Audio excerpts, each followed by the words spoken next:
Hello YouTube friends, I'm Dr. Jonas Sharma and I'm a family doctor. I would like to share with you one important component of managing this coronavirus pandemic that we are facing right now that we seem to miss. It's transmission. The known main mode of transmission of this virus is by person to person through respiratory droplets. Some of these droplets land on a surface and survive a few days. Some stay floating in the air for hours. Some may land on a host and start the cascade of the disease process. During ordinary speech, the droplets can reach to about a meter. This is the reason for the 1 meter social distancing. However, during forceful cough, sneeze, or loud laugh, it can reach up to 10 feet or maybe more. Therefore, we must also focus on stopping the escape of these droplets from those that have it in order to stop its spread. Not all people that have the virus are sick. Some are simply carriers. They are who we call the asymptomatic carriers. Some get sick later after the incubation period. What is the incubation period?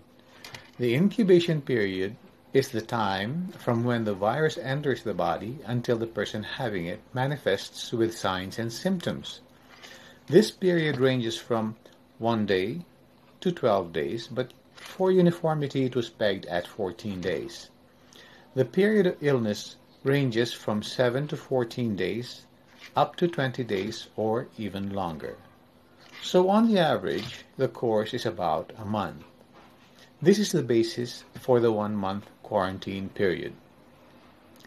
Since we really do not know who may be carrying the virus, unless they test positive, of course, which could take some time to know, it is very difficult to control its spread unless we do the following measure. Now here it is.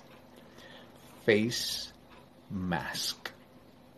We all must wear face masks until the quarantine period is over. This is not to protect oneself from getting the virus, but rather from its escape from the person that has it. Commercial masks are now very hard to find, but you can wear any mask. Mask made from clothes, towels, or hankies, or anything that can hold the droplets from getting out. Now, where do you think Prince Charles or the others got the virus from? I am 99% sure it's from someone who had the virus but did not wear a mask and let out his droplets and his virus. The virus can only survive in a host person.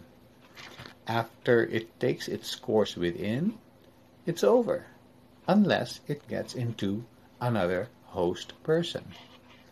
This cycle will never end until all persons on earth will have been infected. Some will survive, some will die, but we don't know who will survive and who will die. But how would you know who has the virus? This is next to impossible.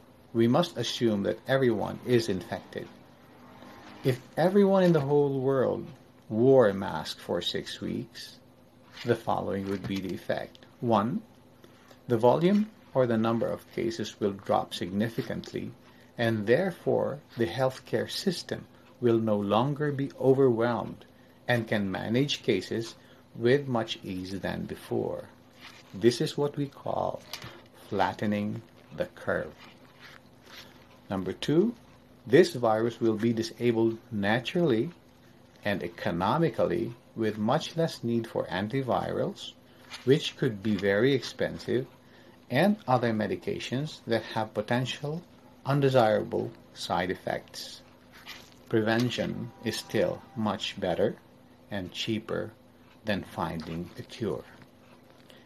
Did you know that in 1918, during the Spanish flu pandemic, they realized the value of face masks late in the course of the pandemic, after millions have already died. They imposed the use of face masks at gunpoint. It was when the problem began to be controlled. Let's not repeat history, but rather learn from it. So, together with quarantine and social distancing, a very important component is donning a face mask, which must be continued for a period of 6 to 8 weeks after the quarantine is already lifted. This way, we avoid an economic and probably a health collapse. Until today, I still see on TV persons, politicians in session, the public in other places not wearing masks. And it is also where cases are highest in number. So I plead to the whole world to help control and bring down this pandemic by simply wearing your masks. Thank you and good day.